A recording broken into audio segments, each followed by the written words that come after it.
Warahmatullahi wabarakatuh.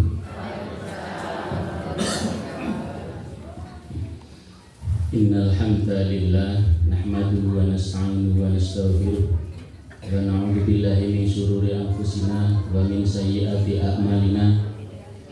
May yahdihillahu fala mudilla lahu wa may yudlil fala hadiya lahu.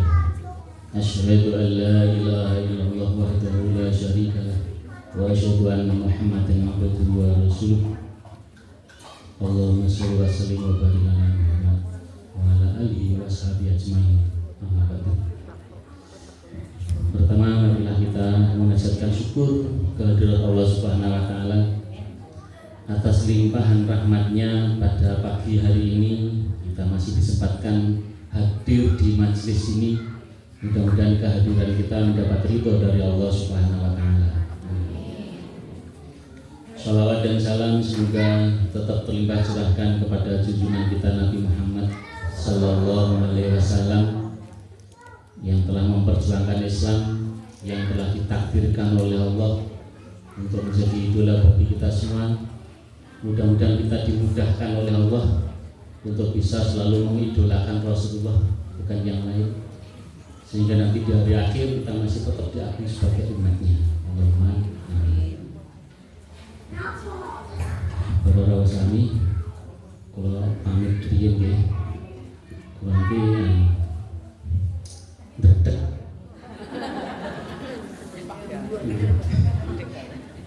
Kula stres, mboten saged guyu kan, mboten saged guyu. Saking stresé kula betok buku kandel-kandel alih wis kok tak gowo.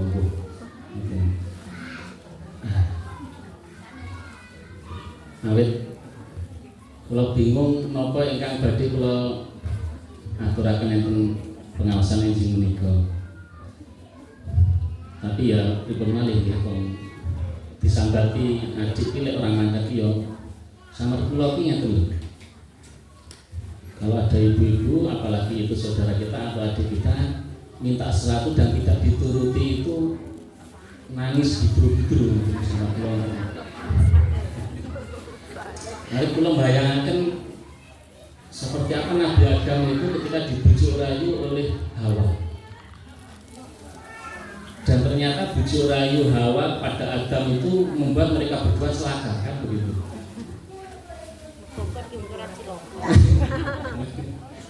Pangapunten mungkin menawi napa ingkang badhe kula aturaken menyinggung perasaan, napa mboten cocok, napa ngoten mboten ampun sakipun lebetaken hati. Terus nomor kali ini yang hadir ini ibu-ibu sepuh-sepuh dan saya masih muda. Mohon maaf nanti kalau saya mungkin apa bahasanya menggurui atau bagaimana, mohon maaf sebelumnya. Pak Muslim, Pak pimpinan jamaah Muhammadiyah Ranting Simo, jamaah berapa sih? Jamaah boleh teman-teman nggih. Para rawuh sami, alhamdulillah pagi ini kita bisa bersilaturahmi. Ini perlu kita syukuri, ini sebuah nikmat yang luar biasa. Kalau sehari-hari kita tidak bisa berkumpul seperti ini, tidak bisa bersendagura seperti ini, maka dalam majelis ini kita bisa hadir. Dan ini sebuah nikmat yang luar biasa. Sadar atau tidak, kita berkumpul di dalam majelis ini adalah sebuah nikmat. Maka kita tidak boleh meremehkan nikmat. Tidak boleh meremehkan nikmat. Sekecil apapun nikmat itu harus kita syukuri, harus kita nikmati, harus kita betul-betul kita hayati dan kita rasakan itu seperti sebuah nikmat yang luar biasa. Misalnya di musim tanam padi tahun ini para petani itu diberi nikmat yang luar biasa oleh Allah. Hujan turun terus menerus. Jadi ketika mau melupu niku, mau garasa itu mboten usah ikat ini turut ngalas. Kula pun ngrasakne arep melupu bengi-bengi melek teko esuk basa lupu nyemplung banyune wis entek. Nah, tahun ini luar biasa nikmatnya itu.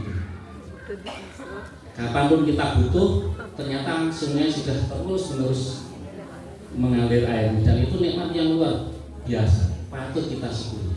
Kok sampai tidak bersyukur, ya berarti sudah kurang ajar kepada Allah, kan begitu saja. Nah, dalam hal ini kemudian Allah mengingatkan kita dalam surat maupun yang ayat yang sudah sangat populer itu ya, surat Ibrahim kalau tidak keliru itu, la in syakartum la azidannakum wa la in kafartum inna adzabi lasyadid.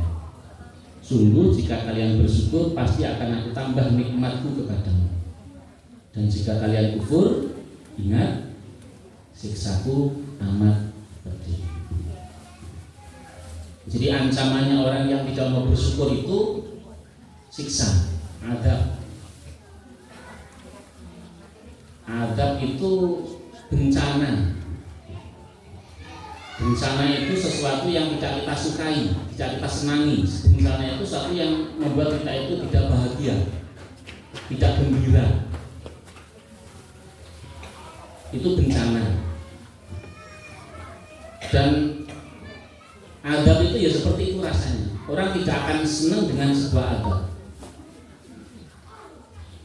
Pernah ibu-ibu ajeng ngulek lombok, ngulek bumbu, gulek-gulek hilang.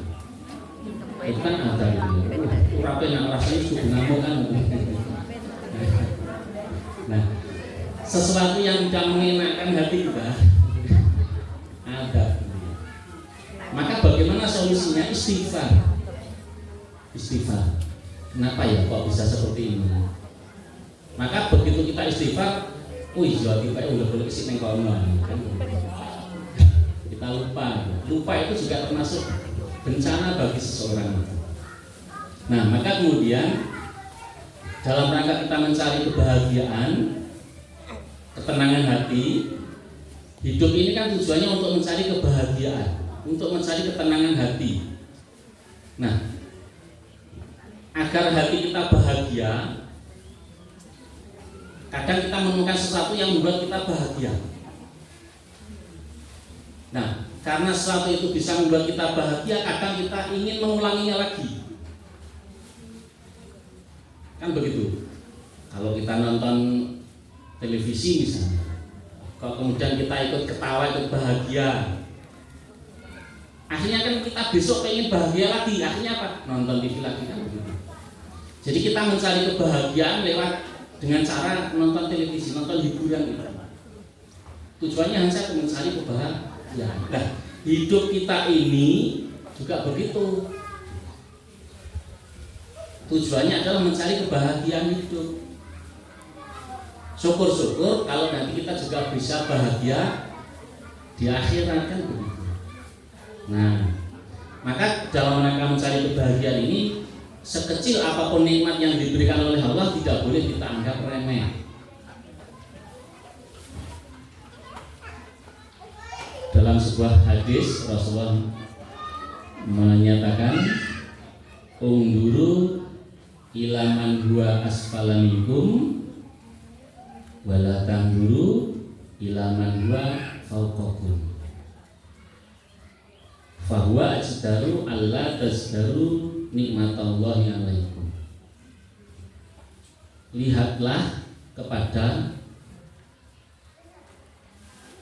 siapa yang lebih rendah di antara kamu dalam hal kehidupan ekonomi, dalam hal materi. Wala tanduru ilaman huwa fawqakum, dan jangan kamu lihat siapa yang orang yang berada di atas kamu dalam hal materi, keduniaan. Dan ini nanti akan menjadikan kita itu tidak iri hati. Jadi kalau dalam hal dunia kita diperintahkan untuk melihat orang yang posisinya di bawah kita, tetapi dalam hal ibadah sebaliknya, kita diperintahkan untuk melihat orang yang ibadahnya itu lebih bagus dari kita. Maka kita nanti akan semangat melaksanakan ibadah. Kita akan beribadah dengan penuh ambisi, dengan penuh semangat. Kenapa? Karena kita berlomba untuk menjadi yang terbaik. Oh, tonggoku seragam yang masjid, wah kurang ajar gitu dan aku sesuk ya tak seragam yang masjid. Harus begitu. Kita boleh iri dalam hal kebaikan orang lain. Sampai-sampai kan dalam riwayat itu disebutkan sahabat Abu Bakar dan sahabat Umar itu, dua orang sahabat ini berlomba-lomba dalam kebaikan, tetapi sembunyi-sembunyi.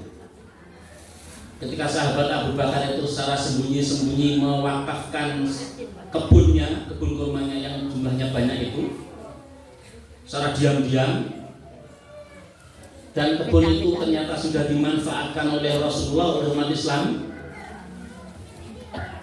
Beberapa tahun kemudian Umar tahu, oh ternyata itu kebunnya Abu Bakar. Apa yang terjadi?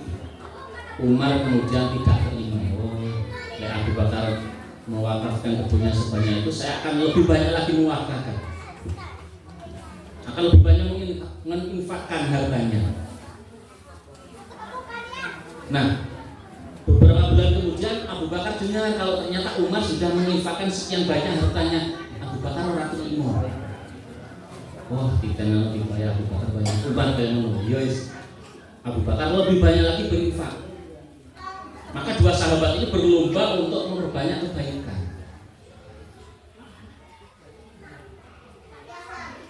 Jadi berlomba memperbanyak kebaikan.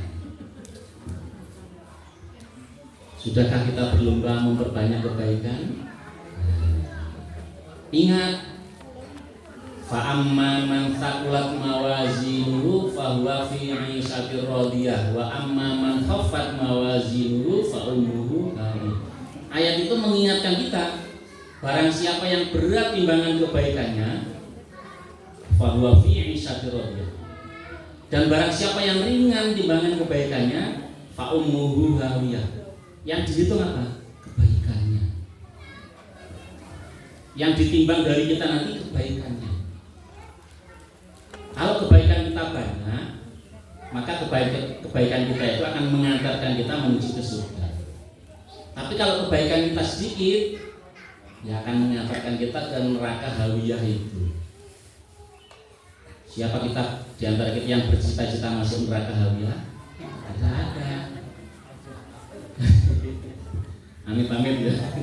Jangan sampai kan. Nah, maka mari kita berlomba-lomba menjadi orang baik. Berlomba-lomba untuk memperbanyak kebaikan. Syukur-syukur kalau kebaikan kita itu kita lakukan sembunyi-sembunyi. Infak ya sembunyi-sembunyi, jangan sampai ketahuan orang lain. Jangan sampai diceritakan di kemudian hari, kan begitu. Nah, jadi infak itu juga ada ilmunya ternyata.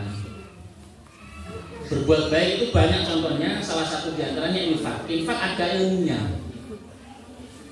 Perumpamaan orang yang berinfak itu seperti sebutir benih, sebutir biji, yang kemudian dari sebutir biji itu menumbuhkan 7 batang, yang masing-masing batang menghasilkan buah 100 biji. Kan rumusnya sudah jelas. Nah, di ayat berikutnya dijelaskan caranya beribadah, caranya berinfak itu. Perumpamaan orang yang berinfak tidak dengan di jalan Allah itu tidak dengan ikhlas itu seperti sebutir debu. Jadi kalau kita berinfak tapi tidak ikhlas itu seperti sebutir debu yang menempel di atas batu. Batunya licin, terus tertimpa air hujan yang sangat lebat. Kira-kira kemana larinya debu itu tadi? Nah, kita sendiri tidak tahu kemana larinya debu itu. Nah, maka kalau kita berinfak, jangan sampai kemudian kita mengungkit-ungkit di kemudian hari infak kita itu.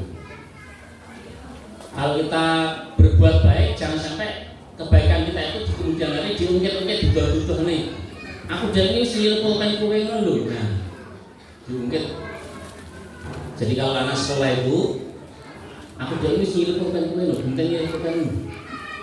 Jadi kata-kata aku udah wis nyilip pulpen kowe ini berarti kan dia mengungkit pemberiannya itu, mengungkit kebaikannya meminjami temannya itu. Nah, hal yang sesepele ini bisa jadi membuat kebaikan kita itu hilang, seperti debu yang menempel di atas batu hitam tadi. Nah, oleh karena itu, mari kita berlomba menjadi orang baik. Kalau di sekolah saya sering mengatakan pada anak-anak itu, sebelum kita pinter, mari kita menjadi orang baik. Karena kebaikan itu akan membawa kepada jannah. Perilaku baik itu akan membawa seseorang kepada surga, akan mengantarkan seseorang kepada surga, akan mengantarkan perilakunya, akan mengantarkan pelakunya kepada surga. Itu kalau perbuatan baik. Nah, kemudian dalam hadis itu disebutkan bahwa ajdaru Allah tazdaru nikmatallahi alaikum. Yang demikian itu lebih patut agar kalian tidak meremehkan nikmat dari Allah. Jadi segala kebaikan, rasa syukur yang kita rasakan yang sudah diberikan oleh Allah itu perlu kita syukuri agar kita tidak mudah meremehkan nikmat dari Allah. Nah, termasuk silaturahim pagi hari ini juga sebuah nikmat yang kalau tidak kita syukuri, kita tidak bahagia, bisa-bisa kita dianggap orang yang meremehkan nikmat dari Allah. Ibu-ibu yang dirahmati oleh Allah, kalau kemudian kita itu sudah berusaha untuk menimbulkan rasa bahagia dalam hidup kita tentu akan mengenal apa itu yang namanya qanaah, ridho terhadap pemberian atau pembagian dari Allah. Apapun yang diberikan oleh Allah pada kita akan ridho, kita akan rela nerimo ing pandun. Jadi seperti pedagang yang di pasar itu, kalau kita selidiki, nyapa ya, aku ning pasar iki sing didoko ini kok ora tukaran. Ternyata rumusnya kan jelas. Mereka itu sudah memahami rezeki duit orang bakal salah alamat, kan begitu. Meskipun sudah dipasang jambi-jambi, kalau memang bukan rezekinya ya mesti akan pergi. Wis boleh pesugihan kaya mbuh, ternyata iki pembeli kok bodoh orang loro. Memang caranya seperti itu. Harus kita sadari. Ora usah ndak golek-golek piye ben sugih, piye ben laris ben batin akeh, tidak usah. Kenapa kita harus percaya kepada takdir dari Allah? Kalau takdirnya kita itu menjadi kaya, usaha kelihatannya kecil tapi hasilnya banyak. Dan Allah Maha tahu seperti apa kadar kita itu, kemampuan kita itu. Jadi misalnya begini, oh hari ini lek dikek rezeki sing akeh iki ora cocok ini. Mesti ora gelem infak, mesti ora gelem zakat, mesti ora gelem syukur, terus kayak siji lain. Allah itu yang tahu kita itu. Jadi rezeki kita seberapa, Allah yang tahu. Termasuk kita akan jadi seperti apa, itu hanya Allah yang tahu. Kita bercita-cita pengen jadi orang kaya. Wah, kalau cita-citaku sugih kayak orang kaya. Mungkin donga ya Allah, bila saya kekayaan seperti orang itu. Berilah saya kekayaan seperti orang itu. Tapi kalau ternyata Allah tidak menghendaki kita kaya, ya tidak. Masih ndonga, masih dower. Kalau Allah tidak menghendaki, ya tidak akan terjadi. Tapi meskipun berdoa hanya sekali, kalau Allah menghendaki, ya pasti akan terjadi.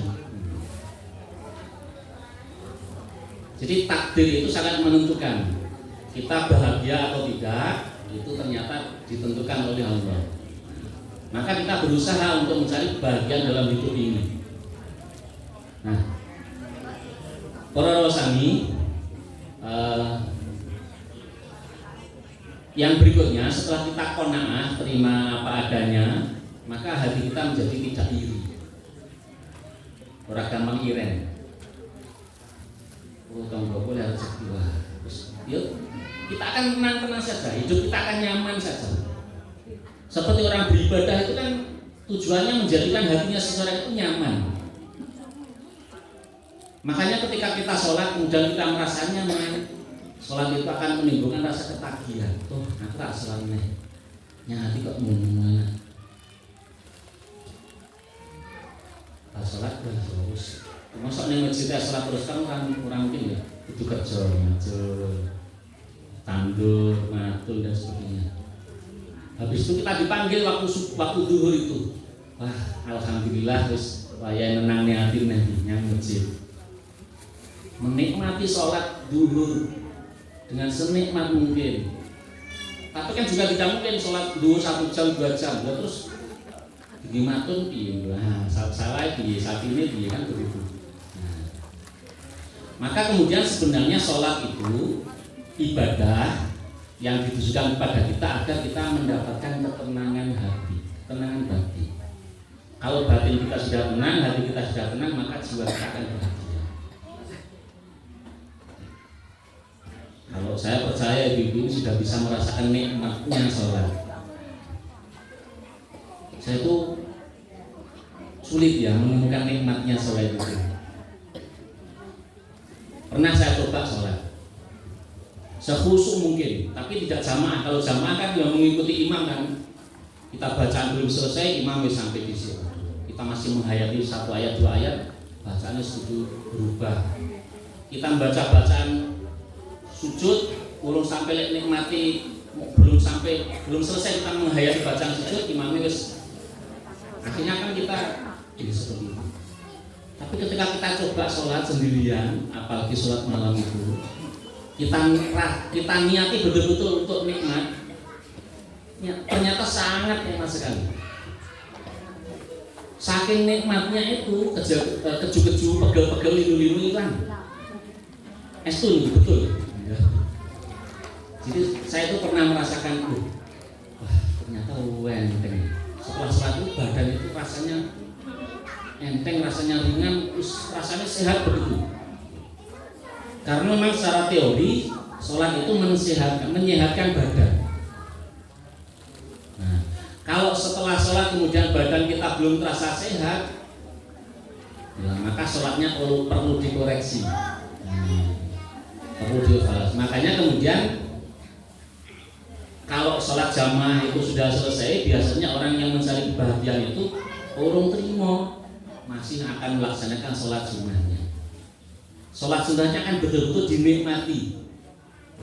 Kalau jamaahnya mungkin 5 menit, sholat sunnahnya bisa jadi 10 menit meskipun hanya 2 rakaat. Juga senikmat mungkin. Kenapa? Karena memang tujuan kita beribadah itu untuk menenangkan hati, untuk mencari kebahagiaan itu. Nah, para rawasami, jadi takarrub, mendekatkan diri kepada Allah. Kalau tujuan hidup kita itu adalah mendekatkan diri kepada Allah, dan ini sesuai dengan cita-cita Allah menciptakan manusia, wa ma khalaqtul jinna wal insa illa liya'budun, dan tidaklah aku ciptakan jin dan manusia kecuali hanya untuk beribadah kepadaku. Kita ini diciptakan hanya untuk beribadah. Hanya untuk beribadah itu hanya untuk mendekatkan diri kepada Allah. Kan menjadi kurang ajar kita itu kepada Allah kalau sedikit-sedikit sambat kepada Allah. Nandur pari ora berhasil sambat. Wah, kok gagal panen kok, wah kok dukung weleng, dukung walang, dukung suket sambat. Teko omah bar matun awake kejual, kesel, masalah sedikit kesel sambat. Dan inilah yang membedakan kita dengan Rasulullah itu sebenarnya. Rasulullah itu manusia normal seperti kita. Kita juga manusia normal. Tapi bedanya itu, kita itu sedikit-sedikit sambat. Tapi kalau Rasulullah sambatnya itu hanya sedikit. Kita sedikit-sedikit sambat, orang bisa kan begitu. Nah, oleh karenanya maka kita perlu bertakarub pada Allah agar apapun yang terjadi pada kita itu kita nikmati, kita ikhlas apapun yang terjadi pada kita. Kan di dalam sebuah ayat itu kita diingatkan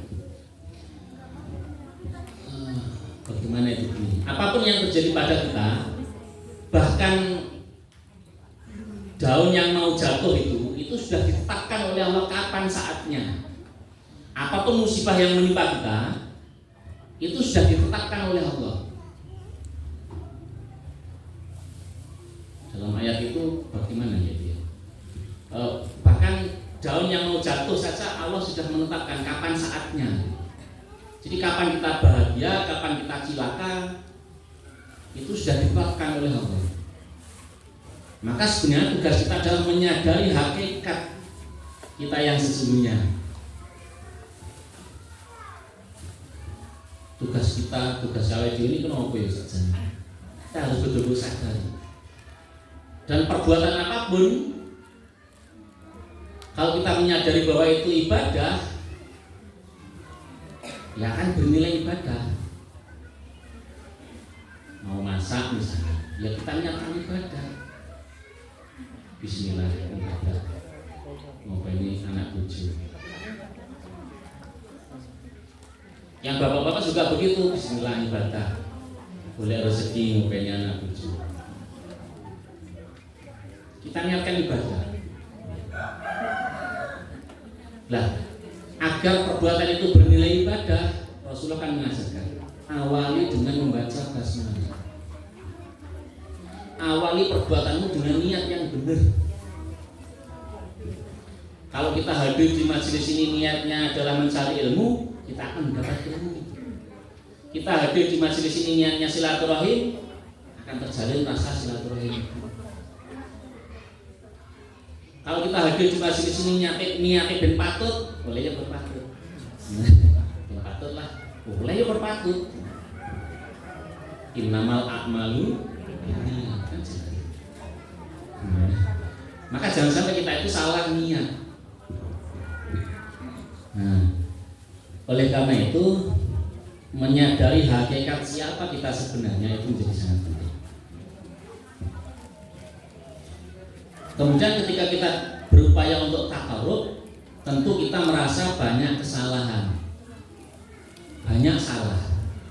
Ketika Allah memberi kita ujian, kita harus segera sadar bahwa kita salah. Kalau kita salah, apa yang harus kita lakukan? Bertaubat, banyak-banyak beristighfar. Seperti ketika peristiwa Nabi Adam dan Hawa memakan buah khuldi, buah yang dilarang oleh Allah itu, mereka menyadari kesalahannya, kemudian berdoa kepada Allah, mohon ampun kepada Allah. Rabbana dzalamna anfusana wa illam taghfir lana wa tarhamna lanakunanna minal khasirin. Itu kan doanya Nabi Adam ketika berbuat kesalahan di surga. Gara-gara satu kesalahan beliau, Nabi Adam dikeluarkan dari surga. Ya kita belum di surga, sudah banyak kesalahan. Kira-kira masuk surga. Aduh, belum yang mikir kasih ya Allah. Lah iya jenenge Nabi Adam baik sudah di surga. Satu kesalahan saja membuat mereka tereliminasi dari surga. Nah kita yang di luar surga kok banyak kesalahan, kira-kira layak apa tidak? Makanya Abu Nawas nangis itu. Ilahi tulil firdausi a'la. Itu kan Abu Nawas nangis itu. Wala aqwa alam nari jahim. Ya Allah, saking menyadari betapa banyak dosanya, Abu Nawas sampai nangis. Tuhanku, aku tidak layak untuk masuk surga. Firdaus itu tempat yang layak bagiku. Wala aku ala nari jahanam, tapi aku tidak kuat kalau harus masuk neraka jahanam, saya tidak kuat. Dosaku itu lebih banyak daripada pasir di lautan. Ayat berikutnya itu mengatakan bahwa dosaku itu lebih banyak daripada pasir di lautan. Jadi Abu Nawas itu merasa terpukul hatinya karena mlebu swarga ke ora patuh karena dosanya banyak. Ning cendone ngrokok ke ora kuat. Terus nyandi minggu. Yang pasar pagi. Kan tidak. Nah, maka kita juga harus menyadari bahwa sejatinya hidup kita ini betul-betul diatur, dikendalikan oleh Allah. Maka kalau kemudian kita merasa bersalah, ya kita harus segera bertobat kembali ke jalan yang benar. Wasari'u ila maghfiratin min rabbikum wa jannatin 'arduha as-samawati wal ardh u'iddat lil muttaqin. Dan bersegeralah kamu mencari ampunan dari Tuhanmu dan mendapatkan surga yang luasnya seluas langit dan bumi, yang disediakan bagi orang-orang yang bertakwa. Ujung-ujungnya apa? Disediakan bagi orang yang bertakwa. Pertanyaannya, sudahkah kita menjadi orang yang bertakwa? Wah, ternyata menjadi orang bertakwa itu syaratnya banyak sekali dan berat. Menjadi orang takwa itu syaratnya berat. Mohon maaf, saya kok ngeden-ngeden. Syaratnya tidak berat, enak. Menjadi orang yang bertakwa itu syaratnya mudah.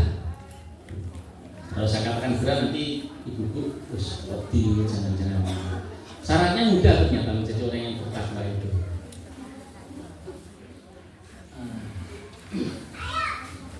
Qad aflahal mu'minun dalam surat Al-Mu'minun alladzina hum fi salatihim khashi'un. Di antaranya yaitu orang-orang yang khusyuk dalam salatnya. Cirinya orang yang bertakwa itu khusyuk dalam salatnya. Ini kan menjadi khusyuk dalam salat itu kan kita butuh perjuangan. Karena khusyuk dalam salat itu butuh perjuangan, maka beberapa tahun yang lalu itu banyak kursus atau seminar atau pelatihan, namanya itu pelatihan salat khusyuk. Pelatihan salat khusyuk di kota-kota besar itu banyak peminatnya. Mau salat khusyuk saja butuh pelatihan. Maka kita perlu mengkaji sebenarnya sholat kita itu sudah benar apa belum. Jadi agar kita itu betul-betul menjadi orang yang bertakwa itu harus kita berusaha mencari ampunan dari Allah. Wasari'u ila maghfiratin min rabbikum. Bersegeralah mencari ampunan. Cepat-cepat minta ampun, cepat-cepat mohon maaf. Kalau kita merasa salah ya cepat-cepat minta maaf, kan begitu. Tidak usah menunda, tidak usah nunggu sebetulnya. Kan tidak usah. Nggak ada rumusnya minta maaf, minta ini dinobodo, itu nggak ada. Mungkin orang Jawa saja yang membuat rumus kalau minta maafin dinobodo gitu ya. Sambil secara itu minta maaf ya. Masa datang minta ini bodoh. Dari orang ngasih orang bodoh terus nggak salah kan? Kan bahaya gitu. Jadi dalam rangka kita mencari ampunan ini kita diingatkan dalam surat Ali Imran ayat 133 itu. Wasari'u ila maghfiratin min rabbikum. Bersegeralah mencari ampunan dari Tuhan. Kenapa mencari ampunan dari Tuhan? Uang kesalahan kita itu kepada sesama manusia loh. Kenapa kok minta ampun kepada Tuhan? Ya karena ada rentetannya, ada kaitannya. Kenapa bisa terjadi kesalahan pada seseorang? Karena kita tidak menyamakan perintah Tuhan, perintah Allah. Perintahnya Allah itu kan taati Allah, taati perintah Allah, wa ati Rasul, dan taati ajaran Rasulullah. Loh, kesalahan kita kan pada orang lain. Tapi rentetannya wa ati Rasul, taatilah perintah Rasulullah, taatilah ajaran Rasulullah. Maka kita harus minta maaf pada Allah. Syaratnya untuk minta maaf pada Allah, ya minta maaf pada orang yang bersangkutan. Yuk pangapunten ya aku sekurang ya semoga aku semua medhe perubahan pun tare.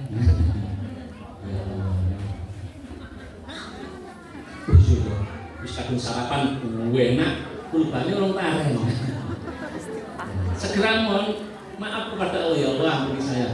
Dan moro iki lho isi tabak.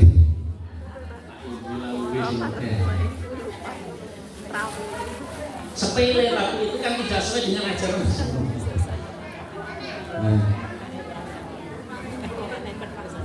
Jadi Rasulullah itu maunya mengajarkan kepada kita itu Islam secara kafah, Islam secara sempurna.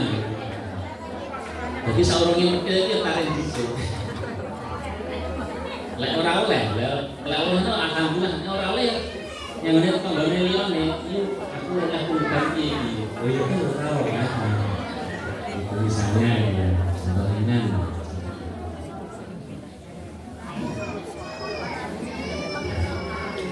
Kemudian kalau di akhir ayat itu disebutkan mu'iddat lil muttaqin, disediakan bagi orang-orang yang bertakwa. Lantas seperti apa orang yang bertakwa itu? Disebutkan dalam surat Al-Mu'minun ayat 61, ulaika yusari'una fil khairati wa hum laha sabiqun. Mereka itu berlomba-lomba meraih kebaikan dan merekalah yang pertama mengerjakannya. Disi anapi neh. Disi anapi. Pernahkah ibu-ibu ini disi-disian bukan yang jeda?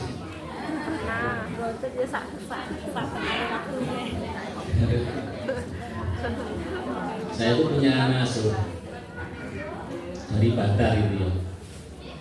Begitu hadir itu langsung tak kasih alut pejangan. Ini bulan sakwamu apa-apa. Sementing wayah adzan, wayah sholat kudu nang masjid. Nak rumata, kalau santai-santai nang mah, ganggu buka. Sok lek wayah adzan wis nang masjid. Ngoten niku enten laris tunggal. Disuruh adzan, dhisik suruhan kan ngomah. Begitu komat metu unu. Mulai orang dang wudu. Sampai di masjid tidak saat rakaat wis. Kayak rutin wis ngono ya. Akhirnya tak panggil itu kisah tetap ora. Paham apa sing bisa sampaikan Pak Bari? Pokok wayah perumatan kudu nang masjid.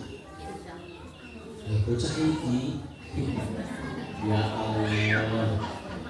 Latihan sabar. Di sana uang adoh bisa gitu ya. Anak ini kan ibunya meninggal ketika Covid itu. Terus bapaknya menikah lagi. Bojone itu suaminya itu sudah pisah. Bojone duwe anak siji sak kelas, bapaknya anak siji. Bocah loro iki. Nggih, awak sak kelas tunggal.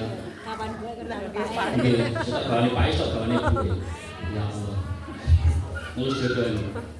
Sore adzan maghrib kae kowe kudu wis, saya sampaikan begini, jam 5 sore kudu wis adus, bar adus, sarungan melipis, nyetel buku sinau.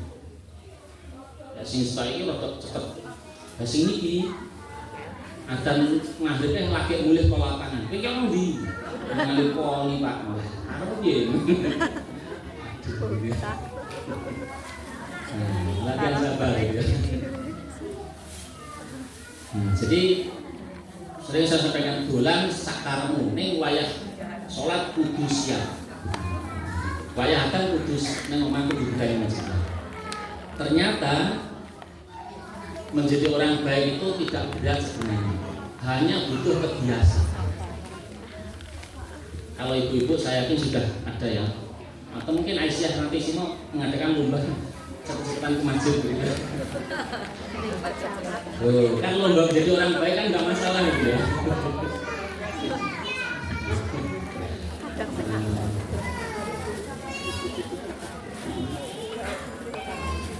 Jadi wasari'u ila maghfiratin rabbikum itu tadi, ketika mendengar panggilan Allah, masa kalah dengan ketika mendengar HP itu ganggu keluar.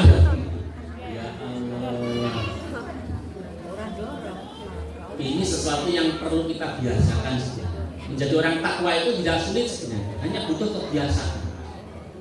Dan kalau kita sudah merasakan nikmatnya ibadah, pasti akan ketagihan. Wah, kenikmatan alhamdulillah, nikmatnya calon kan begitu. Ulaika yusari'una fil khairat wa hum laha sabiqun. Surat Al-Mu'min ayat 61. Mereka itu berlomba-lomba meraih kebaikan dan mereka lah yang pertama mengerjakannya. Jadi pertama mengerjakan, seperti Abu Bakar dan Umar itu tadi berlomba dalam kebaikan, diisi. Yang berat itu kalau kebaikan yang harus kita lakukan itu mengeluarkan harta, itu berat. Makanya dalam surat Al-Kautsar, suratnya pendek, ayatnya pendek, tapi beratnya luar biasa. Inna a'toina kal kautsar fasholli li rabbika wanhar inna syani'aka huwal abtar. Fasholli li rabbika, sholatlah semata-mata karena Tuhan. Wanhar, dan berkorbanlah. Perintahnya hanya dua, sholat dan korban. Sholatnya oke, rutin, wis diceluk nang masjid. Korbannya ini, nah ini berat. Korban itu kan tidak serta-merta membeli hewan korban, mengeluarkan harta yang kita punya untuk kita korbankan. Jadi harta itu kalau sudah masuk kantong itu rasanya metu seret. Dan itu sudah dirasakan oleh semua manusia.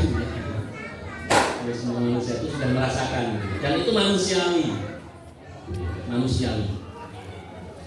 Makanya kemudian kita diperintahkan untuk mengidolakan Rasulullah. Laqad kana lakum fi Rasulillahi uswatun hasanah. Rasulullah itu ketika diberi hadiah tidak disimpan hadiah, tidak disembunyikan. Dikemanakan? Hadiah itu dibawa, beliau mencari orang yang layak, kemudian diberikan kepada orang itu atau dibagi-bagikan. Sahabatnya diundang para sahabat, ayo sahabat kumpul. Setelah sahabat kumpul, hadiahnya dikeluarkan. Saat itu dapat hadiah, ayo kita makan bersama-sama, ayo kita nikmati bersama-sama, kita bagi bersama-sama. Rasulullah mencontohkan seperti itu. Tapi kalau kita belum mampu meneladani sepenuhnya. Kalau kita tidak mencontoh Rasulullah, lantas sebenarnya kita ini umatnya siapa? Nah, waduh. Jadi awake dhewe umatnya Rasulullah apa bukan sih? Kok wani-wanine minta syafaat, berharap mendapat syafaat. Makanya dalam setiap kali pengajian saya tidak pernah, mudah-mudahan kita mendapat syafaatnya. Amin. Tidak usah. Apa ya? Mengharap syafaat dari Rasulullah itu menurut saya sangat berat. Apa beratnya? Ya harus mengamalkan seluruh ajarannya. Kalau seluruh ajarannya sudah kita amalkan, oke lah kita mengharap syafaat. Tapi kalau ajaran Rasulullah saja kita abaikan, sementara kita mengaku umatnya Rasulullah, kan kurang ajar namanya itu. Nah, tidak sopan kan begitu. Nah, oleh karena itu saya mengajak pada diri saya pribadi dan pada ibu-ibu, mari kita berlomba-lomba meneladani Rasulullah. Ibadahnya seperti apa? Apakah Rasulullah ketika ketika ibadah sama seperti kita? Tidak. Bahkan dalam ibadah Allah itu kan mengajarkan, mengingatkan kita, beribadahlah seolah-olah kamu akan mati besok pagi. Pernahkah kita melaksanakan ibadah seolah kita akan mati? Rasanya kayak mati lah. Kita merasakan kayak mati itu pas kena musibah. Tapi ketika sholat, ketika ibadah kan, rasanya harus mati ya. Pernahkah kita sholat sambil merasakan mau mati kan? Nah ini yang dan bekerjalah seolah-olah kamu akan hidup selamanya. Artinya apa? Ketika kita bekerja, kita harus optimis bahwa hasil kerja kita akan maksimal. Makanya orang-orang pepatahnya mengatakan manjada wajah. Barang siapa yang bersungguh-sungguh pasti akan berhasil. Ada rasa optimis di situ kalau kita bekerja. Apapun pekerjaan kita harus optimis bahwa akan berhasil. Kalau ibu masak kan optimis juga ya, mesti masakannya enak. Kalau wis masak kaya mbuh bojone meneng ae seperti enak Pak.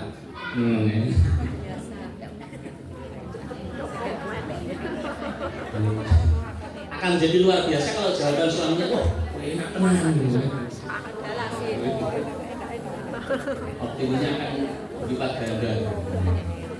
Tapi kalau yang ditanya bojone kalau meneng enak Pak, semuanya. Enak pra yo ora apa-apa. Ya, ngomongan ya.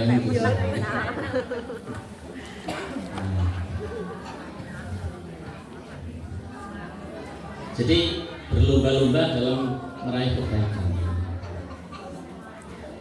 Para sami terpentul meh kelas. Estu wau dalu kelas stres. Sesuk arep ngomong buka buku LinkedIn kali. Yang Malaysia yang dijual tak jejer. Dulu sih tak sampaikan di pulau tengri ini. Malah materi pokoknya dari yang sampaikan ini sebenarnya. Ini sih pembukaan yang ini. Kayak kali pun mehlang ya.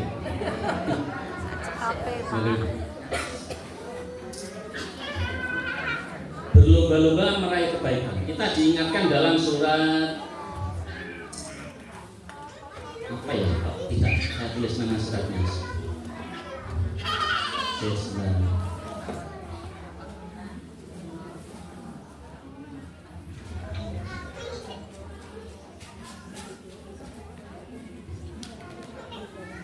Surat Al-Mutaffifin ayat 26.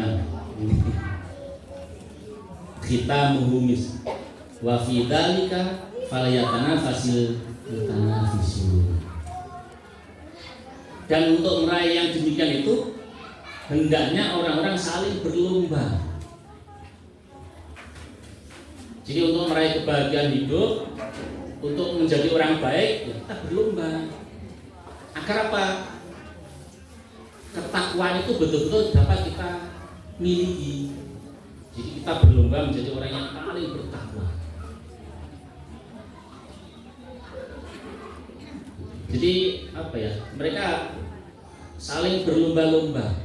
Dalam ayat lain disebutkan fastabiqul khairat, berlombalah dalam kebaikan. Jadi perintahnya berlomba dalam kebaikan, bukan berlomba dalam adu gengsi. Wah, yang berarti kan karena gengsinya akhirnya apapun dilakoni. Halal haram tidak peduli lagi kalau sudah adu gengsi itu. Tapi saya yakin ibu-ibu tidak punya gengsi ya. Tidak terlalu menonjolkan gengsi.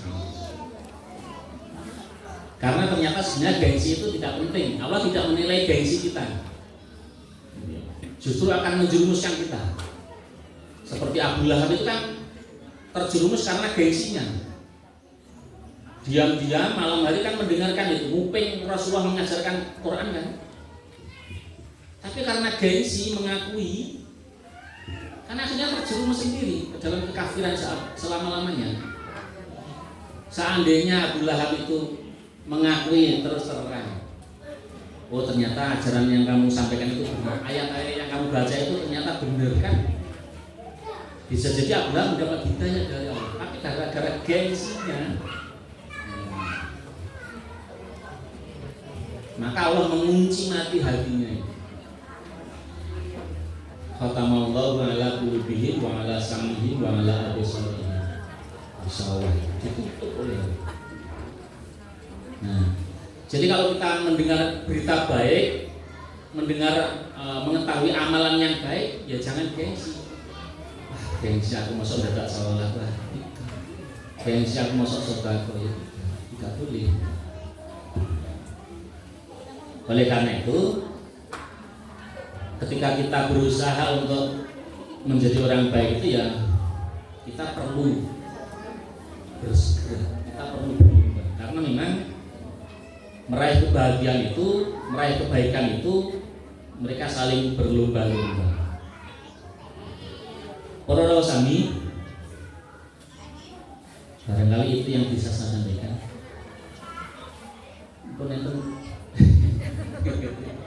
Lagi ngeten, saya kalau lanjutakan sedikit. Pembukaannya sampun nggih, iki isinya, penjelasan. Amalan yang mengantarkan ke surga dan menjauhkan dari neraka. Jadi amalan yang mengantarkan ke surga dan menjauhkan ke neraka.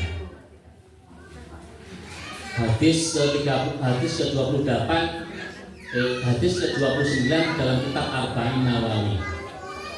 Saya baca artinya. Dari Mu'adz bin Jabal, dia berkata, saya bertanya, ya Rasulullah, beritahukan saya tentang perbuatan yang dapat memasukkan saya ke dalam surga dan menjauhkan saya dari neraka. Beliau menjawab, engkau telah bertanya tentang sesuatu yang besar dan perkara tersebut mudah bagi yang dimudahkan, bagi mereka yang dimudahkan oleh Allah, beribadah kepada Allah dan tidak menyekutukannya sedikitpun, menegakkan sholat, menunaikan zakat, puasa Ramadan dan pergi haji. Kemudian beliau bersabda, maukah engkau aku beritahukan tentang pintu-pintu surga? Puasa adalah benteng, sedekah akan mematikan atau menghapus kesalahan sebagaimana air mematikan api, dan sholatnya seorang di tengah malam atau qiyamul lail. Kemudian beliau membacakan ayat yang artinya lambung mereka jauh dari tempat tidurnya. Kemudian beliau bersabda, maukah kalian aku beritahukan pokok dari segala perkara, tiangnya dan puncaknya? Aku jawab, mau ya Nabi. Pokok perkaranya adalah Islam, tiangnya adalah sholat, dan puncaknya adalah jihad. Kemudian beliau bersabda, maukah kalian aku beritahukan sesuatu yang jika kalian laksanakan, kalian dapat memiliki semua itu? Saya berkata, mau ya Rasulullah. Maka Rasulullah memegang lisannya lalu bersabda, jagalah ini dari perkataan kotor atau buruk. Saya berkata, ya Nabi Allah, apakah kita akan dihukum juga atas apa yang kita bicarakan? Beliau bersabda, kamu ini, adakah yang menyebabkan seseorang terjungkal wajahnya di neraka? Atau sabda beliau di atas hidungnya, selain buah dari yang diucapkan oleh lisan-lisan mereka. Hadis riwayat Tirmidzi, dan dia berkata hadis ini hasan sahih. Para sami, intisari dari hadis ini yang pertama, para sahabat semangat dalam mencari ilmu. Karena itu mereka sering bertanya kepada Nabi tentang ilmu.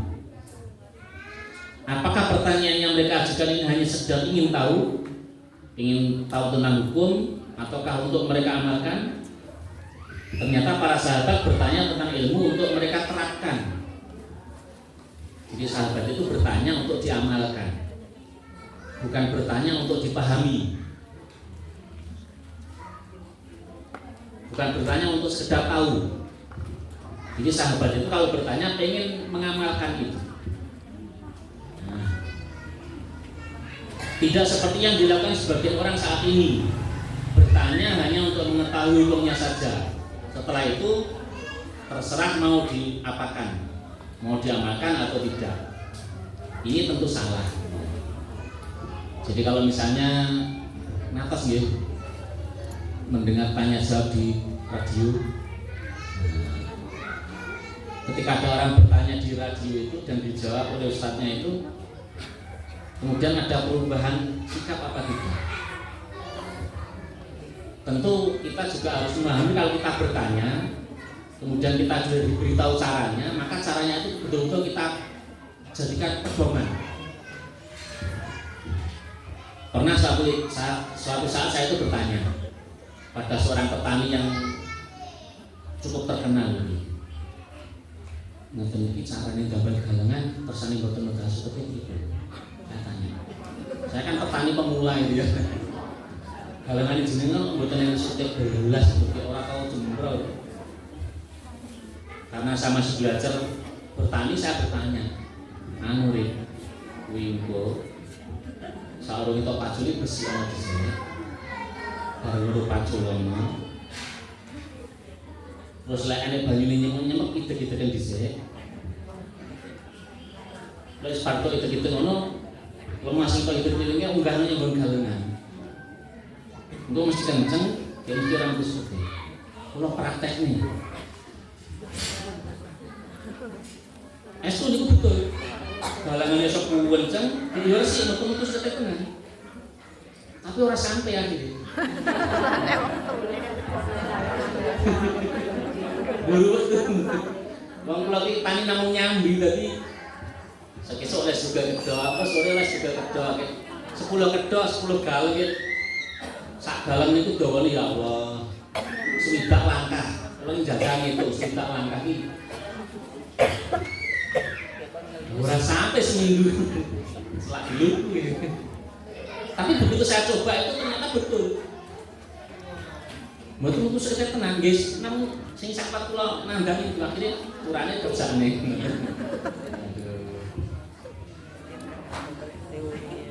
Jadi bertanya untuk diamalkan. Para sahabat itu juga begitu bertanya kepada Nabi, tapi untuk diamalkan. Jadi kalau kita sudah tahu, ilmu itu tidak hanya sekedar tahu, tapi bagaimana ilmu itu mempengaruhi hati kita untuk berbuat sesuai dengan ilmu itu. Awal ini kan pengertos. Kalau kita itu pengen mulia di sisi Allah kan diajarkan untuk banyak-banyak sholat tahajud. Neng lek, kalau yakin ibu-ibu mesti rutin sholat tahajud. Kalau itu bangkong kan, pemain sedang masjid ini bangkong. Atan itu lagi cekek, oh atan bawa tahajud. Tahajud itu kapan? Betul cepat. Ilmunya sudah masuk. Anak SD, anak SMP juga sudah masuk ilmunya. Kalau berdosa, banyak dosa, masuk neraka. Ini orang belum sholat. Bocah SMP itu. Ayo anak-anak, kalau kita banyak dosa kira-kira kemana? Masuk neraka Pak. Tapi kalau pahala kita banyak, masuk surga. Bisa cari pahala dengan sholat itu. Luwai yang tegalan. Delik.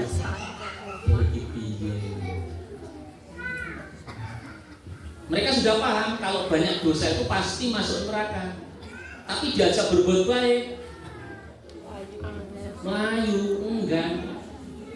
Kalau seperti ini kemudian saya menyadari, oh ya, ternyata makanan itu juga mempengaruhi perilaku seseorang. Kalau makanannya haram, menjadi darah yang haram, menjadi daging yang haram, menjadi otot yang haram, maka otot yang haram itu tidak mau beribadah. Bisa sholat ya bro, kenapa ototnya haram? Tenaganya haram, karena tenaganya dihasilkan dari makanan yang haram.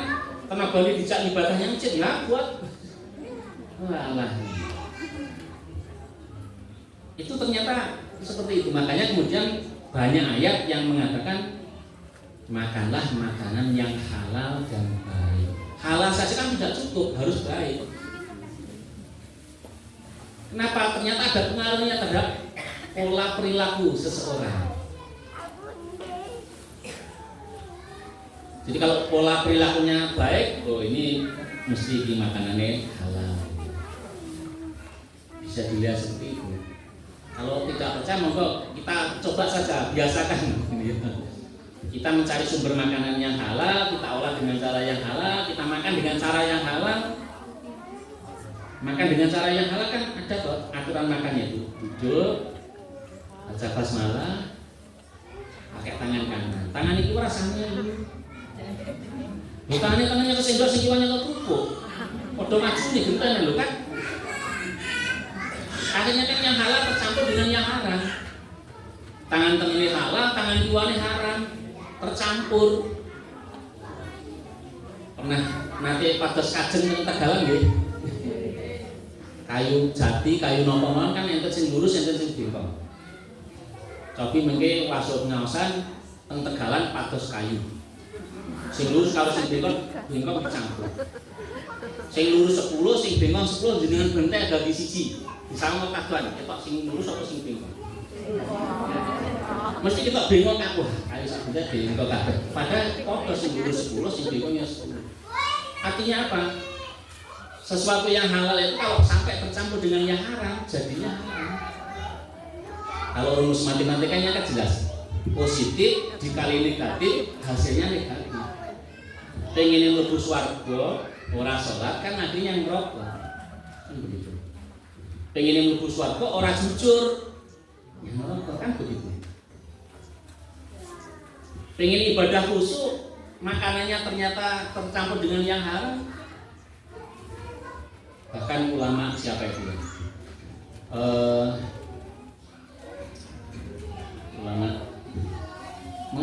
Ulama itu mengatakan begini.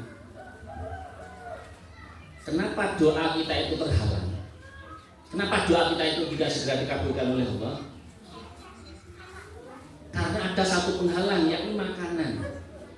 Jadi makanan yang tidak halal itu menghalangi doa kita diterima oleh Allah. Nah, maka kemudian mari menjadi orang baik itu ya semuanya baik seperti yang dicontohkan oleh Rasul. Mbak menawi cekap ngoten nggih, mugi